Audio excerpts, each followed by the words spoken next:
함께 나눌 말씀 야고보서 2장 1절부터 13절 말씀입니다. 신약성경 371면 야고보서 2장 1절부터 13절 말씀.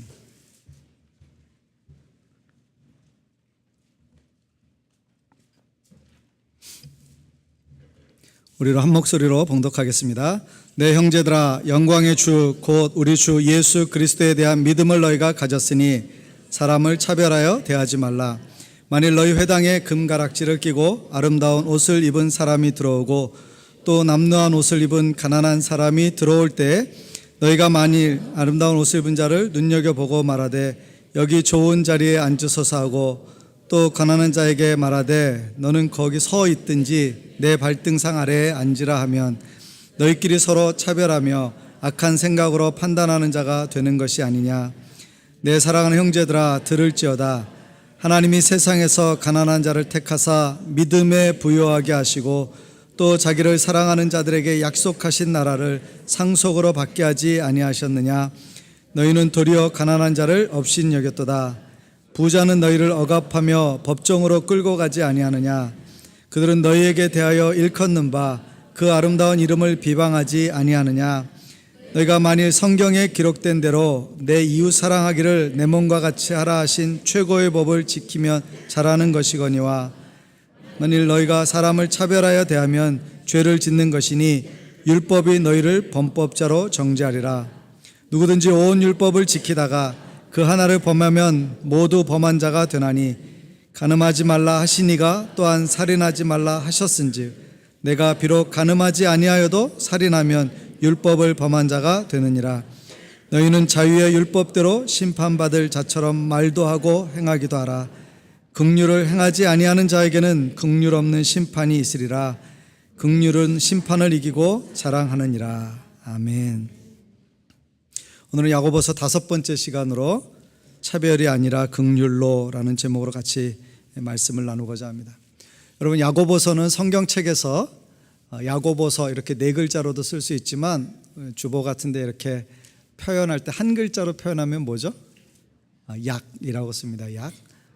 어떤 분이 재미있게 이것을 설명하기를 약은 우리가 몸이 아플 때 먹는 뭐와 같다? 약. 우리가 약국에 가서 약을 사는 것처럼 우리의 인생에 하나님의 관점과 하나님의 사람으로서의 삶에 대해서 우리를 고쳐주시고 치유해 주시는 많은 말씀들이 이 말씀 가운데 들어있다. 그래서 야고보는 우리의 인생의 약이다, 이렇게 설명을 해주셨습니다. 저와 여러분이 하나님의 말씀을 통해서 삶 가운데 늘 충만한 은혜를 받고 또 그 말씀이 가르치시는 방향으로 여러분의 인생을 살아서 하나님의 은혜를 더 충만히 누리시기를 주님의 이름으로 기원합니다. 모든 사람들이 개를 2마리씩 키우고 있다고 그래요. 여러분 집에 이미 2마리가 있는 집도 있겠지만 2마리의 개는 뭐냐면 편견과 선입견이라는 개예요. 편견, 선입견. 웃으신 분에게만 은혜가 있기를. 그래서 사람들은 자기와 다른 사람들에 대해서 나름대로의 기준을 가지고 겉으로든 속으로든 판단하고 또 그런 이해를 갖는 경우가 참 많이 있습니다. 인생을 살다 보면 그리 길지 않은 인생이고 그리 대수롭지 않고 또 그리 대단해 보이지 않는 많은 것들이 있음에도 불구하고 우린 여전히 편견과 선입견에 사로잡혀서 우리 자신과 다른 사람들을 바라볼 때 우리가 잘못된 시각 혹은 왜곡된 시각, 편향된 시각으로 바라보며 인생을 사는 경우가 참 많이 있다는 것입니다. 야고보는 그리스도인이라 일컫는 사람이 이 땅을 살아가는 동안에 특별히 교회 공동체 안에서 하나님을 섬기면서도 여전히 그들이 세상적인 삶의 방식과 가치를 가지고 사는 것을 안타까워하면서 우리로 하여금 온전한 관점과 시각으로 우리의 인생이 변화되어져야 한다는 것을 가르쳐주고 있습니다. 오늘 이 본문을 통해서 우리가 생각해보고자 하는 첫 번째 메시지는 뭐냐면 우리는 하나님의 가족입니다 라는 것입니다. 우리가 누구라고요? 우리는 하나님의 가족이에요. 여기 있는 모든 성도들, 예수 그리스도를 개인의 구주로 영접하고 우리의 인생의 주인이시라고 고백하는 모든 사람들은 하나님의 자녀입니다. 제가 하나님의 자녀이고 여러분 각자가 하나님의 자녀일 때 우리 공동체가 그리스도 안에서 경험하는 새로운 신분은 뭐냐면 우리가 다 그리스도 안에서 형제와 자매로 한 가족이 되었다라고 하는 것입니다. 그런데 그 한 가족을 이룬 사람들이 외적인 요소를 가지고 다른 사람들을 판단하거나 차별하는 것이 옳지 않다라고 하는 것입니다. 이 세상을 살아가는 동안에 우리는 여러 가지 직접적인 차별 혹은 간접적인 차별을 경험합니다. 보이는 차별도 있고 보이지 않는 차별도 있어요. 근데 다른 사람들만 우리를 차별하는 것이 아니고 우리도 여전히 다른 사람들을 차별하는 그런 태도를 가지고 있다는 것입니다. 미국같이 캐나다도 마찬가지지만 여러 인종이 섞여 살다 보면 백인들은 모든 유색인종에 대해서 차별의식을 갖습니다. 물론 그것이 드러나는 것을 두려워하지만 그러나 속마음으로는 가지고 있어요. 흑인들은 황인종을 차별합니다. 그리고 아시아 사람들은 흑인들을 아주 개무시합니다. 적절하지 않은 용어를 사용해서 죄송합니다. 정말로 무시해요.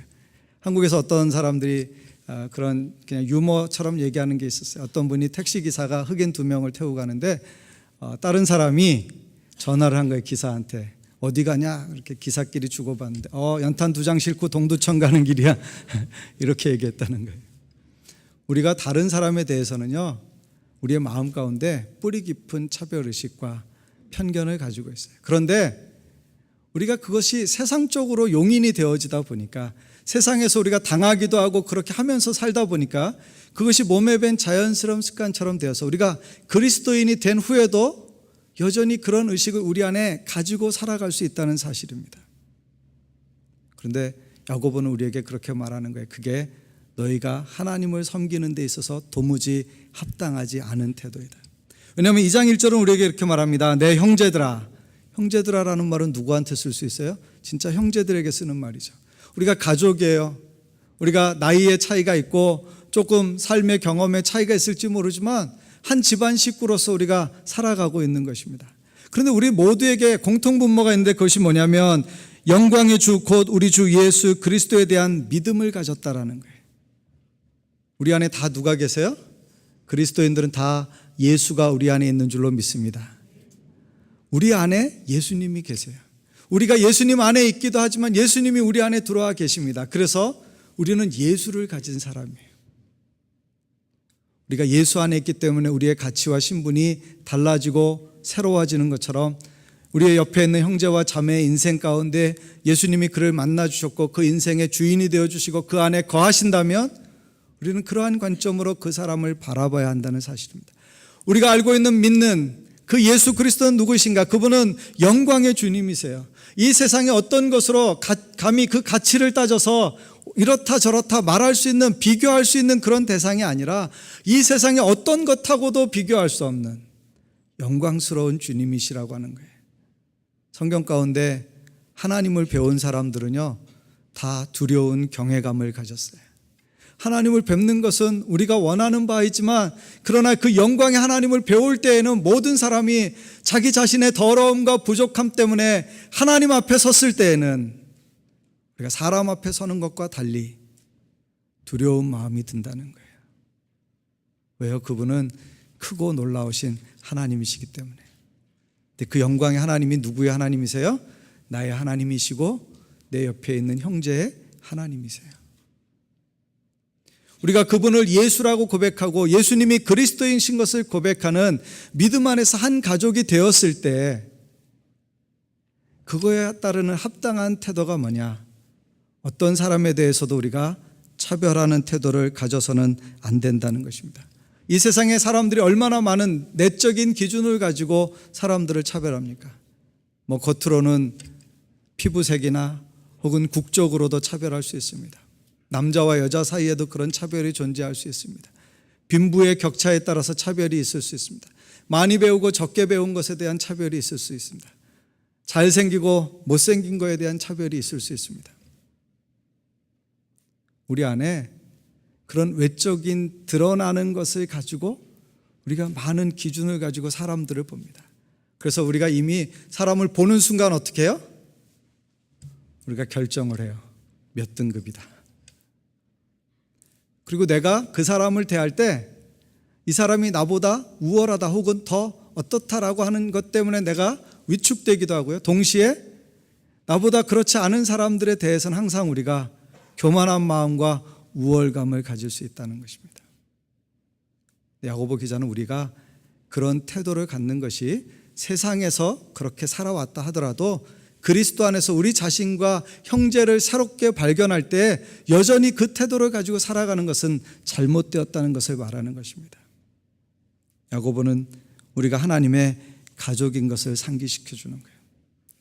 여러분, 가정에서 누가 제일 사랑받습니까? 누가 제일 사랑받아요? 여러분의 가정에서 누가 제일 사랑받아요? 힘 있는 아빠예요? 돈 벌어오니까? 밥 해주는 어머니예요? 예?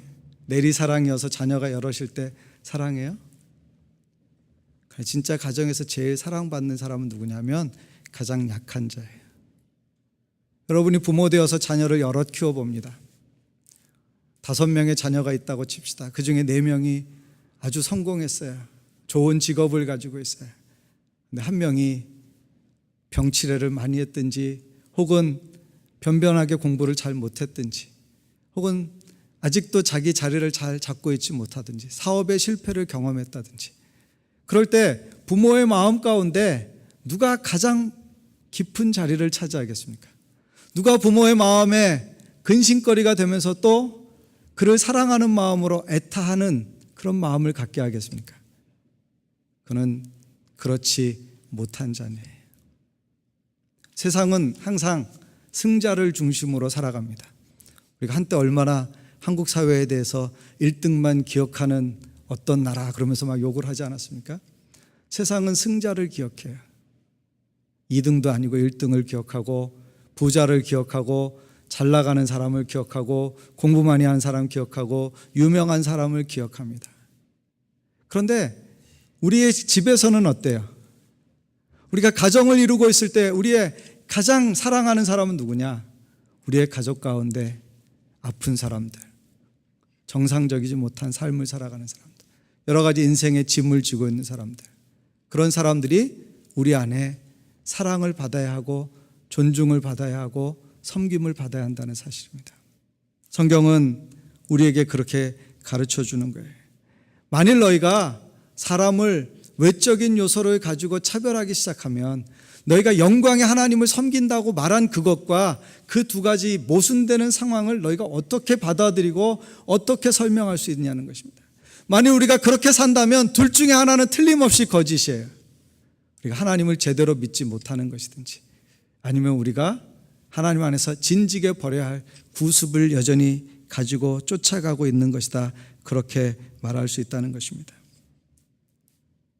여러분, 야고보가 살았던 시대에는 노예제도가 있었던 시대입니다. 로마 시민권을 가진 사람들은 그렇지 않은 사람들에 비해서 훨씬 우대를 받았어요. 우리나라도 예전에 산업공상이 있었던 것처럼 어떤 직업과 어떤 계층의 사람들이 높임을 받았습니다.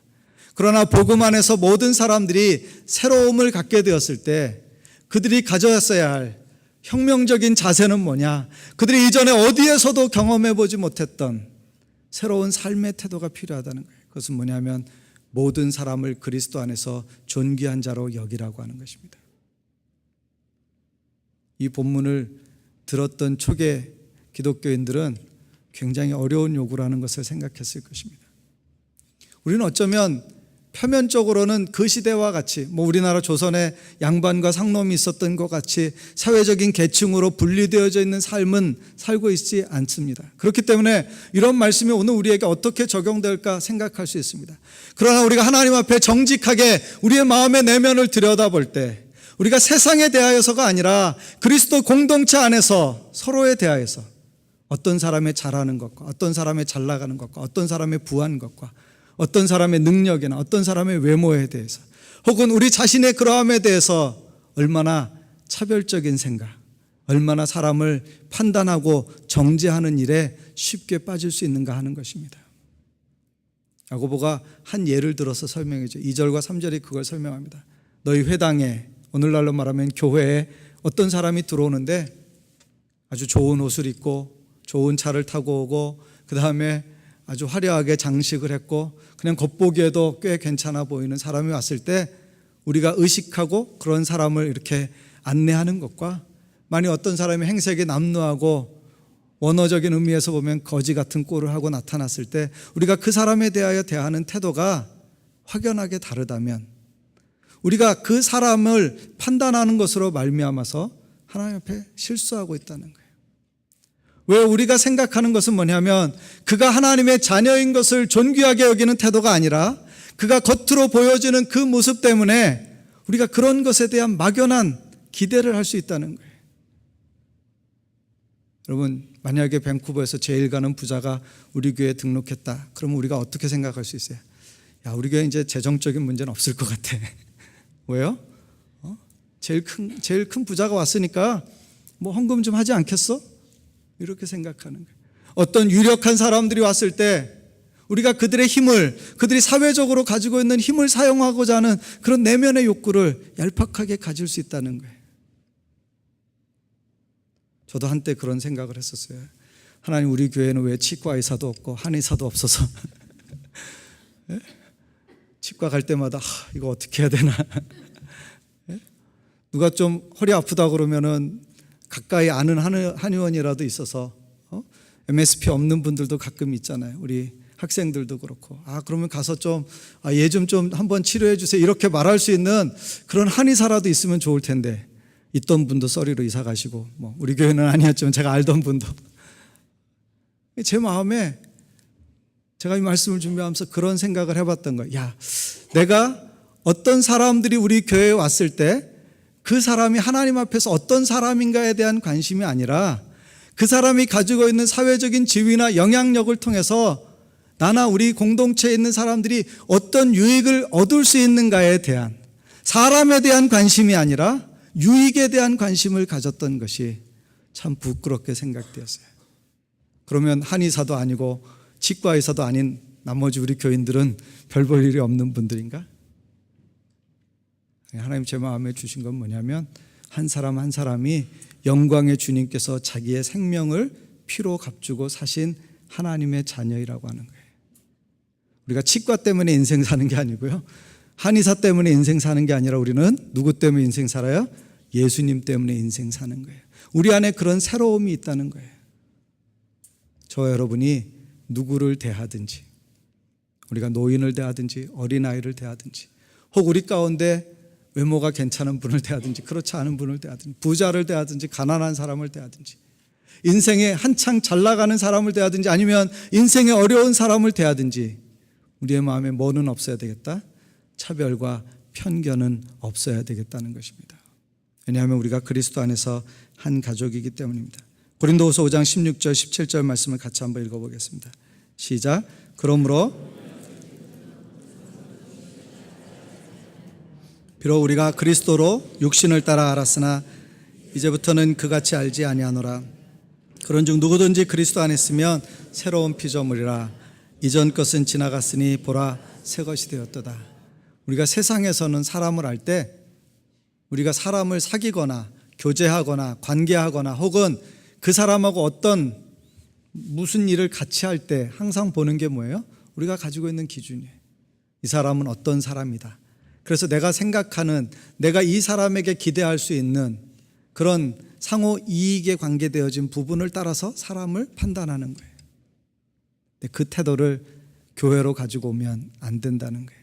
우리는 육신을 따라 아는 사람이 아닙니다. 여기서 육신이라고 하는 것은 그 사람이 가지고 있는 외부적인 조건을 따라 아는 것이 아니라 우리는 이제 그리스도 안에서 새로운 피조물이 되었기 때문에 우리의 과거도, 우리의 현재 우리가 누리고 있는 어떤 특권이라고 의식되어지는 것도, 그것 때문에 우리가 누구를 더 우대하거나 어떤 사람을 더 홀대하는 일이 있어서는 안 된다는 것입니다. 그것이 하나님의 가족으로서 마땅한 태도다라고 하는 것입니다. 그러므로 우리는 우리 스스로를 높이지 않도록 주의해야 합니다. 우리가 그렇게 다른 사람들에게 의존해서도 안 되고, 또 한 가지는 우리 스스로가 우월감을 가지고 우리보다 못하다고 생각되어질 수 있는 사람들에 대해서, 그것이 우리의 태도를 잘못된 교만으로 인도하는 것이 되어서는 안 됩니다. 하나님 앞에 겸손함으로 그의 존재적인 가치, 하나님이 정해주신 가치를 그대로 인정할 수 있는 저와 여러분이 되시기를 바랍니다. 우리가 보는 우리의 시각의 가치를 따라 사람을 판단하는 것이 아니라 하나님이 그를 어떤 사람으로 여기시는가를 생각하라고 하는 것입니다. 더 나아가서 우리는 형제이기 때문에 아픔이 아픔으로 전해져야 됩니다. 우리가 그것을 생각하실 수 있는 그런 사람들이 되어주시기를 바랍니다. 하나님을 섬기는 일에 있어서도 우리가 보여지는 일에 대한 관심과 보이지 않는 일에 대한 관심이 다를 수 있어요. 그럼 마태복음 6장에 보시면 예수님이 유대인들이 종교적인 열심을 가지고 행하였던 기도와 금식과 구제에 대해서 말씀하시면서 뭐라고 그랬어요? 너희가 사람 보여 좋아지는, 사람이 딱 보아서 인정할 만한 것에 마음을 쓰고 있으면 너희의 상은 이미 받았다고 말씀하십니다.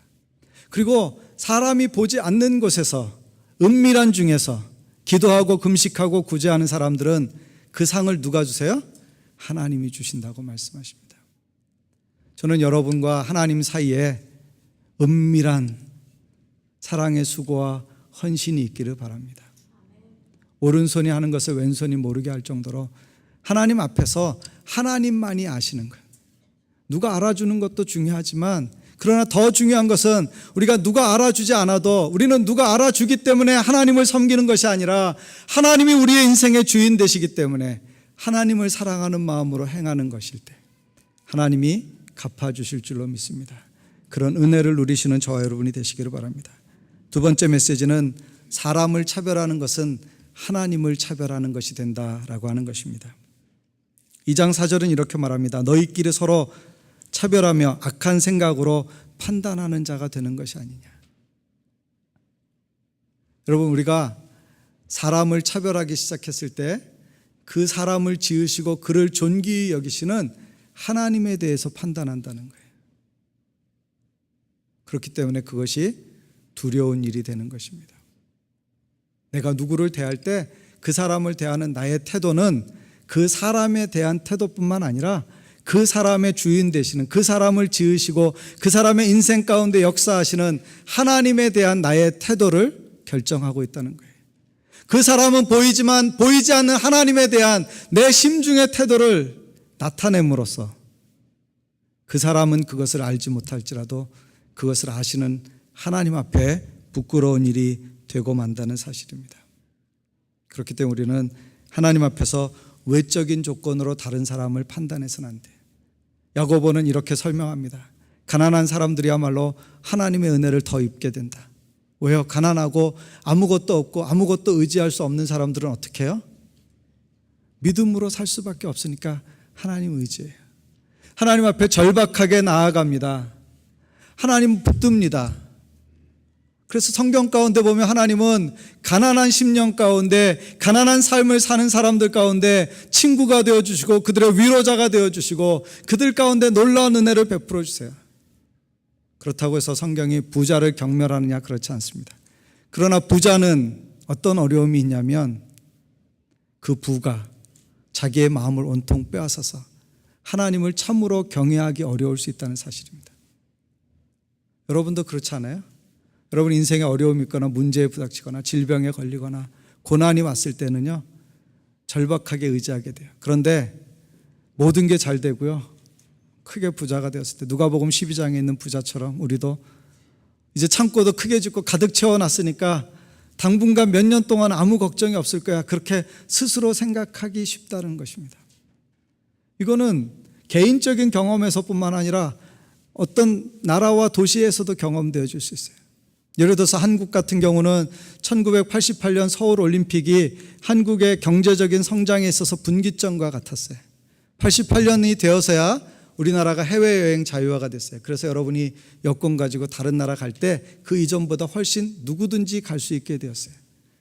제가 90년에 처음 여권 받을 때만 해도 반공영명에 가서 해외에서 북한 사람 만났을 때 행동 대처 뭐 이런 거에 대해서 배우고요. 경찰서 가서 도장 찍고 3년짜리 여권 받았어요. 지금은 누구든지 신청하면 10년짜리 여권 받을 수 있어요. 그 이전엔 해외에 나갈 때 한 사람이 가지고 나갈 수 있는 돈이 3,000불이었어요. 그리고 송금하는 것도 제한돼서 선교사가 가도 송금하는 것이 굉장히 까다롭고 어려웠어요. 그러나 지금은 10,000불씩 가지고 갈 수 있고 집을 사서 살 수도 있고 선교비를 보내는 것도 훨씬 자유로워졌습니다. 여러분, 좋아졌어요? 나빠졌어요? 부를 갖게 됐어요. 그러나 영적으로는 추락하기 시작했어요. 1992년을 기점으로 한국교회는 계속 내리막길에 있습니다. 어떤 일일까요?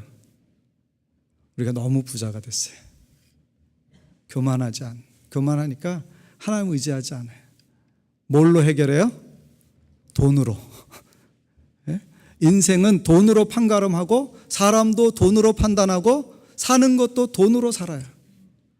하나님으로 사는 것도 아니고 믿음으로 사는 것도 아니고 신앙으로 사는 게 아니라 돈으로 살아요.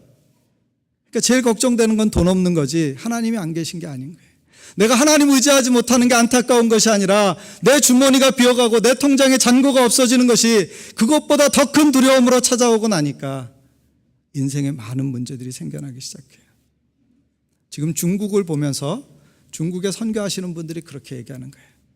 중국이 지금 세계 최고의 경제적인 능력을 가진 나라, 외환 보이고 1위, 달러 보이고, 그리고 중국이 경제적으로 굉장히 성장해요. 지금 어떤 우려를 하고 있느냐, 앞으로 10년 후에는 중국에 우리 선교사 못 보낼 것이다. 왜요? 우리 못지않게 중국 사람들 돈 좋아하잖아요. 제가 싱가포르에 살 때 중국 사람하고 아파트 거래할 때 항상 조심하라고 했어요. 왜냐하면 중국 사람은 들어가면 나오지 않는 게 돈이다. 뭐 보증금을 맡기든 뭐를 주든 하여간 일단 돈을 주면 들어가면 절대로 나오지 않는다는 거예요. 다 그렇진 않았겠지만, 그러나 돈을 사랑하는 거는 이 세상을 살아가는 모든 사람들에게 있어서 공통분모예요.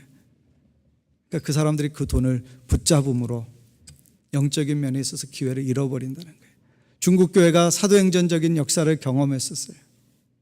자기 피를 팔아서 전도지를 만들어서 전도하면서 교회를 개척하는 수많은 사람들이 있었어요. 20년씩 옥에 갇혀 있으면서도 신앙의 지조를 꺾지 않은 그런 순교자적인 신앙을 가진 사람들이 있었어요. 그러나 돈이 그 사회에 병들기 시작할 때, 그 사회 가운데 더 많이 돈에 대한 가치를 사람들이 인식하게 될 때 영적인 부분들이 쇠퇴하기 시작하는 것입니다. 성경은 부자에 대해서 책망하는 것이 아닙니다. 우리가 가져야 되는 기본적인 태도는 부하든지 가난하든지 우리가 만나는 그 사람이 외적으로 가지고 있는 능력을 따라서 우리가 그 사람을 대하는 차별적인 태도를 갖는 것이 잘못됐다는 거예요. 우리가 가난해도 하나님으로 인해서 만족할 수 있고요, 부하여도 그것을 통해서 선한 일을 할 수 있다면 하나님께 기쁨이 될 수 있습니다. 부나 가난한 것 자체의 문제가 아니라 그것을 대하는 우리의 태도에 문제가 있다는 것입니다. 우리가 가져야 될 유일한 태도는 하나님의 가족으로서 하나님께 받은 교훈을 따라갈 때 우리는 사랑하는 것밖에 없다는 것입니다. 그래서 야고보 기자가 이렇게 말하는 거예요. 최고의 법은 사랑이다. 하나님께서 우리에게 주신 중요한 계명이 있다. 세 계명이 있다. 복음서에서 하나님께서 우리에게 주신 세 계명이 있어요. 그게 뭐냐면 구약의 수많은 계명들을 요약해서 두 마디로 말씀해 주셨어요. 하나는 하나님을 사랑하는 것이고 또 하나는 이웃을 사랑하는 거예요. 그 이웃에는 누가 제일 가까이 포함되어 있어요? 우리의 가족이, 우리의 교회 공동체가 그 안에 들어있다는 것입니다.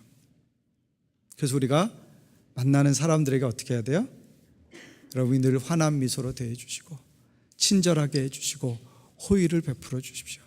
여러분이 선한 역사를 이루실 수 있기를 바랍니다. 제가 이번 주 주보 칼럼에도 썼지만 힐러리 스텔론이라고 하는 자매는 22살 때 자기 생일을 맞아서 22가지의 선행을 계획해요. 그래서 리스트를 만들어 가지고 그가 시간을 정해놓고 그 22가지의 선행을, 참 기특하지 않습니까?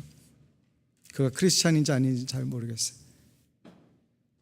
저도 내년에 한번 해보고 싶은데 50가지가 넘어서 걱정이 됩니다만, 여러분이 있어서 여러분의 가정이, 여러분의 교회가, 여러분이 살고 있는 사회가 더 아름다운 이야기로, 사랑의 이야기로, 선한 열매로 축복을 나눌 수 있는 공동체가 된다면 얼마나 좋겠습니까? 우리가 세상에서 좋은 소식 듣기가 참 어려워요. 뉴스의 90% 이상은 다 나쁜 소식이에요. 사건과 사고, 어려움들, 갈등, 고통들. 누가 선한 소식을 만들어낼 수 있습니까? 누가 복된 소식을 만들어낼 수 있어요? 그것은 하나님의 사랑으로 사랑하는 사람들일 것입니다. 근데 이렇게 말하는 거예요. 너희가 하나님을 사랑한다고 말하면서, 너희가 그런 율법을 지킨다고 말하면서 만일 서로를 향해서 차별하면, 야고보 기자는 단언해서 말합니다. 그건 하나님 앞에 죄 짓는 거다. 네가 좀 덜 착해서 그런 거야. 그렇게 말하는 게 아니고요. 그건 죄다, 이렇게 말합니다. 사람을 차별하는 것을 성경은 죄라고 규정했어요. 어떤 사람들은 가벼운 죄로 여길 수 있습니다. 사람을 죽이는 것도 아니고 그냥 좀 마음에 그런 생각한 것뿐인데, 그러나 우리의 중심을 살피신 하나님 앞에 그것은 분명하게 죄라는 사실이에요. 그걸 이렇게 설명했더라고요. 여기에 유리컵이 있다. 이 유리컵을 향해서 큰 돌을 던질 수도 있고 작은 돌을 던질 수도 있지만 결과는 같아요. 뭐가? 유리컵이 깨졌다는 거예요. 여러분, 우리가 작은 죄라고 해서 우리가 그만한 것들은 그냥 넘어갈 수 있는 것처럼 생각하는 것들이 우리에게 점점 어떻게 해요? 이중적이고 위선적인 태도를 갖는 그리스도인의 삶의 모습을 갖게 한다는 거예요. 그래서 우리가 겉으로는 얼마든지 친절하고 얼마든지 호의를 베풀고 얼마든지 미소 짓지만 속으로는 다른 사람에 대해서 차별과 편견하는 태도를 갖는 것, 그것이 하나님 앞에 합당하다는 것입니다. 성경은 인생에서 우리가 기준을 가질 때 우리 자신이 기준이 되어서는 안 된다고 말합니다. 내가 생각할 때 나를 기준으로 해서 나보다 크면 키 크고 이렇게 생각하면 안 되고요. 나보다 작으면 키 작은 거 아니고요. 나보다 돈 많으면 부자고, 내가 기준이 아니에요. 누가 기준이에요? 하나님이 기준이 되어주십니다. 그리고 하나님이 그를 어떻게 보시느냐를 기준으로 삼으시기 바랍니다. 세 번째 마지막 메시지는 긍휼을 받았으니 긍휼을 베풀어야 한다는 것입니다. 어제 제가 이 야고보서에 관한 책을 읽다가 이런 구절을 발견했어요. 그리스도인이 말과 행동으로 자신들이 그리스도의 영향이 아닌 여전히 세상의 영향 아래 있음을 보여주는 것보다 더 슬픈 일은 없다. 여러분, 우리가 그리스도인이라고 하는 칭호를 붙었을 때는요, 그건 무슨 뜻이에요?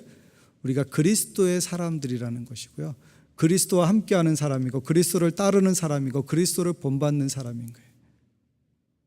근데 우리가 그리스도를 따르면서 세상의 논리를 가지고 그것을 붙잡고 살아간다면 성경은 그것이 잘못되었다는 거예요. 13절 맨 마지막에 이렇게 되어 있어요. 긍휼은 심판을 이기느니라. 쉬운 말로 말하면요, 사랑이 논리를 이긴다는 거예요. 우리가 부모님께 사랑받을 때 논리적으로 받았습니까?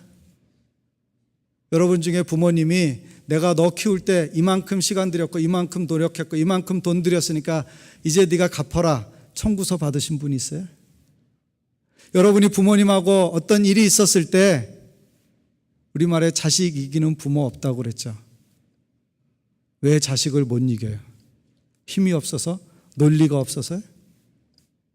아니요, 못 이기는 이유는 딱 하나예요. 더 많이 사랑하기 때문에 그래요.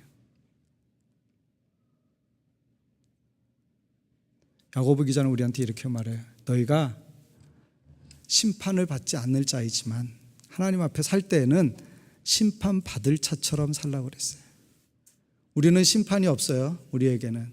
예를 들어서 우리가 로마서 8장 1절에 있는 말씀처럼 우리는 죄와 사망의 법에 있는 것이 아니라 성령의 생명의 법의 지배를 받습니다. 그리스도인은 영원한 심판이 없습니다. 우리가 예수께서 다시 오실 때 우리는 영광스러운 구원을 받게 될 거예요. 그런데 야고보 기자는 우리에게 자유하는 율법이 있지만 어떻게 살라고요? 마치 심판을 받을 자처럼 하나님 앞에서 합당하게 사는 삶의 모습으로 살아가라고 말하는 거예요. 그것은 뭐냐면 우리의 생각과 이론과 정당성, 우리의 합리화할 수 있는 얼마든지 많은 이유들을 뛰어넘어서 사랑을 베푸는 것만이 우리가 할 수 있는 유일한 것이다 라고 하는 것입니다. 사랑을 베푼다는 것은 우리가 다른 사람을 섣불리 비판하지 않는 것입니다. 우리가 얼마나 많이 오해를 하고 편견을 가질 때가 있습니까? 그 사람의 삶의 자리나 정황을 알지 못한 채 어떤 것들을 말할 때가 있어요. 그것이 얼마나 많은 사람들에게 상처와 아픔을 줄 수 있겠는가. 사람들이 말할 때 그 말이 진짜 그 중심에서 정상적인 사고를 가지고 평상시에 할 수 있는 말이 있는가 하면 어떤 때 아프고 힘들어서 그가 그냥 외마디처럼 말하는 말이 있어요. 여러분 그 말을 구분하실 수 있으세요? 여러분 가끔 그렇잖아요. 화가 나면 마음에 없는 소리를 한다. 그럼 그런 적 있으세요? 없으신 표정으로 이렇게 하시면 그런 적 있잖아요. 우리도 화가 나면 마음에 없는 소리를 해요. 그게 내가 정상적인 사람일 때 할 수 있는 소리가 아닌데 지금 내가 어떻게 해요? 나 아프다, 나 화났다, 나 속상하다. 그래서 어떻게 해요? 막 쏴붙여요. 여러분 우리가 우리 자신이 그런 상황이 있지 않도록 우리 자신을 잘 다스려야 하고 또 우리의 가족이든 공동체에 있는 사람들이 그런 말을 하게 될 때 우리가 분별해서 들을 수 있어야 돼요. 긍휼히 여기면 그게 이해돼요. 너 아프구나. 그러면 이해되는데 그거를 아픈 말로 듣지 않고 너 나한테 그랬어? 너 두고 봐.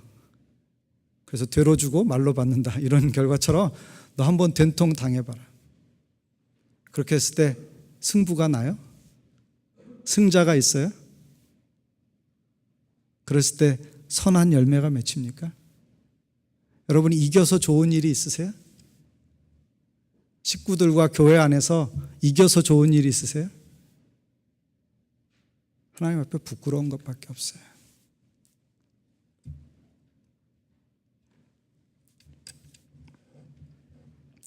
사람에 대해서 지나치게 기대하지 마십시오.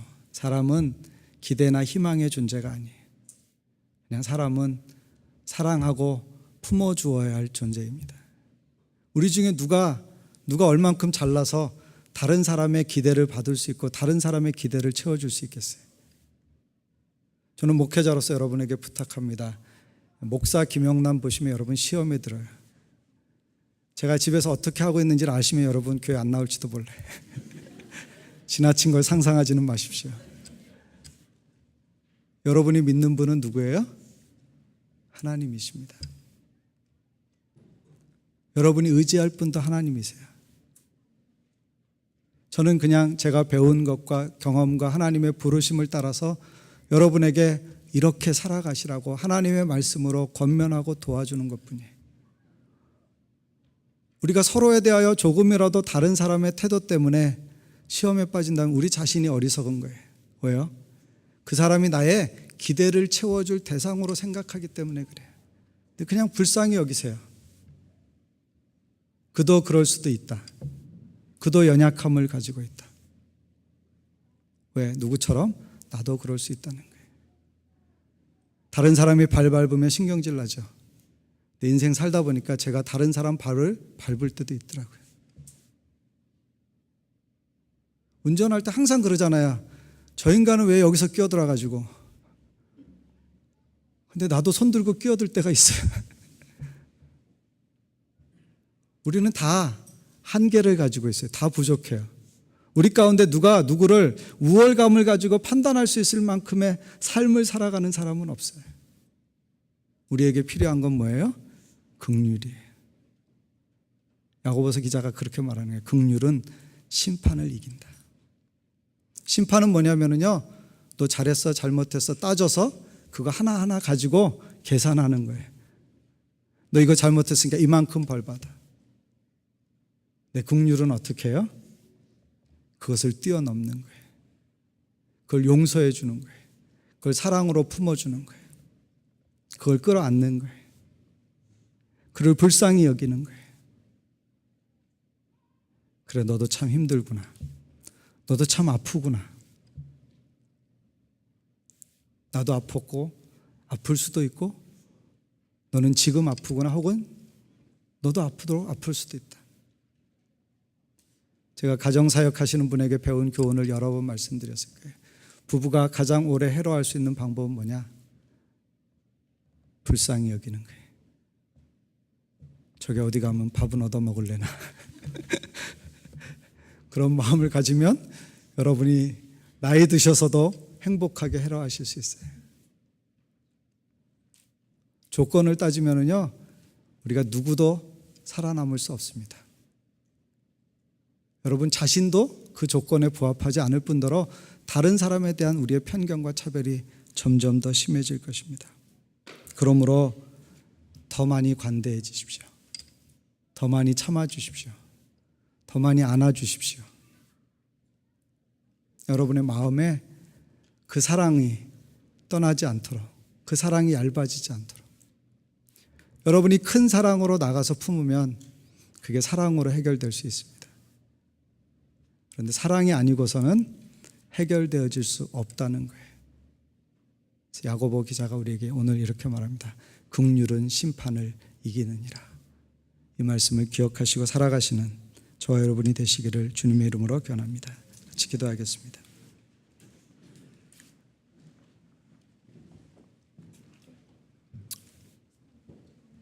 시간 함께 기도하실 때 하나님, 내 마음을 살피게 해 주십시오.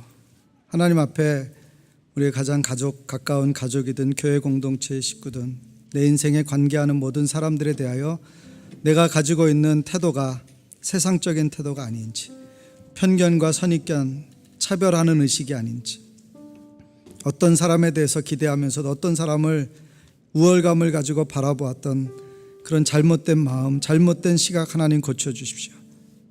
하나님이 나를 긍휼히 여겨주셨기 때문에 내가 오늘 여기에 있습니다. 하나님, 나도 남을 긍휼히 여기게 해주셔서 우리가 함께 하나님 앞에 살아가는 믿음의 가족이 되게 해주십시오. 하나님, 우리 다 불쌍한 사람들입니다. 다 연약합니다. 다 아픈 사람들입니다. 다 힘이 없는 사람들입니다. 하나님, 우리에게 이기고 지는 것이 없게 해주시고 그저 사랑하는 것만 남는 그런 가족들, 그런 교회 되게 해주십시오. 이것이 아니고서는 우리가 이 세상에 구원할 하나님의 복음을 가지지 못한 것입니다. 외적인 것으로 이 세상을 구원할 수 없습니다. 좋은 건물로, 아름다운 프로그램으로, 멋진 사람들로 세상을 구원하는 것이 아니라 서로 긍휼히 여기는 마음, 사랑으로만 우리 자신과 가정과 교회 공동체와 세상을 구원할 수 있음을 믿습니다. 하나님, 우리에게 그런 마음 주십시오. 긍휼의 마음을 주십시오. 심판을 이기는 긍휼을 갖게 해주십시오. 판단을 뛰어넘는 사랑을 갖게 해주십시오. 이렇게 합심하여 기도합니다. 사랑과 내가 많으신 아버지, 감사합니다. 하나님, 우리의 마음을 정결하게 해주시고 하나님, 우리의 마음에 사랑이 풍성하게 해주십시오. 하나님, 우리를 새롭게 하여 주십시오. 아버지, 하나님, 우리의 인생의 때가 얼마 남지 않았을 때 하나님, 우리가 논리나 판단이나 이성적인 생각으로, 합리화한 것으로, 계산적인 방식으로, 이기적이고 탐욕적인 방식으로 인생을 살지 않게 하여 주시옵시고 그저 사랑하는 것으로, 더 많이 사랑하는 것으로, 아버지 하나님, 작은 사랑을 실천하는 것으로 우리의 인생을 살게 하여 주시기를 간절히 바라옵고합니다. 하나님, 사랑으로서만 이길 수 있습니다. 긍휼히 여기는 마음만이 이길 수 있습니다. 하나님, 우리를 그렇게 이미 긍휼히 여겨주셨습니다. 하나님, 우리가 하나님께 큰 은혜를 받고도 하나님, 우리에 대한 형제의 태도를 가지고 판단하고 비방한다면 하나님, 우리가 그 은혜를 진정 깨닫지 못한 사람일 것입니다. 주여, 우리를 불쌍히 여겨주시고 더 큰 긍휼로, 사랑으로 나아갈 수 있도록 하나님, 우리 안에 역사하여 주십시오.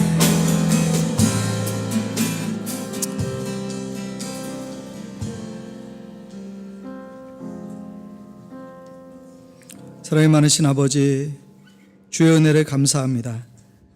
우리 인생에 소망이 없을 때 주께서 우리를 찾아와 주시고 우리를 구원하여 주시고 예수께서 십자가에 흘리신 보혈의 공로로 그리스도의 제자 되고 하나님의 자녀 되게 해주셨습니다. 하나님, 우리가 하나님께 받았기 때문에 오늘이 있는 것을 기억하게 해주셔서 하나님, 우리가 하나님 앞에서 사는 날 동안 그 받은 것으로 나누어 주며 축복의 통로가 되고 유통자가 되게 하여 주시옵소서. 하나님, 우리 안에 있는 이 편견과 선입견, 차별, 우월감, 영적인 교만을 깨트려 주십시오. 하나님, 이것이 우리의 가정과 우리 공동체 안에 조금도 틈타지 못하게 해 주십시오. 하나님의 권능이 이 교회 안에 있게 하여 주시고 우리의 가정 안에 있게 하여 주셔서 오직 사랑으로만, 오직 긍휼로만 서로를 향하여서 불쌍히 여기는 것으로 행하게 하여 주셔서 하나님, 이 땅 가운데서 우리가 정말 하나님의 자녀답게 살고 하나님의 나라를 증거하는 복음의 전도자가 되게 하여 주시옵소서. 하나님, 우리 가운데 아파하는 지체들이 있습니다. 여러 가지 인생의 어려움을 만나서 고통하는 지체들이 있습니다. 하나님, 우리가 사랑으로 안게 하여 주십시오. 서로를 향해서 뜨거운 사랑으로 품어주고 위로해주고 격려해주고 함께 가게 하여 주셔서 주의 나라를 함께 이루게 하여 주시옵소서. 주의 사랑으로만 세워지는 우리의 가정과 교회 공동체 되도록 역사하여 주시옵소서. 예수님의 이름으로 축복하며 기도합니다. 아멘.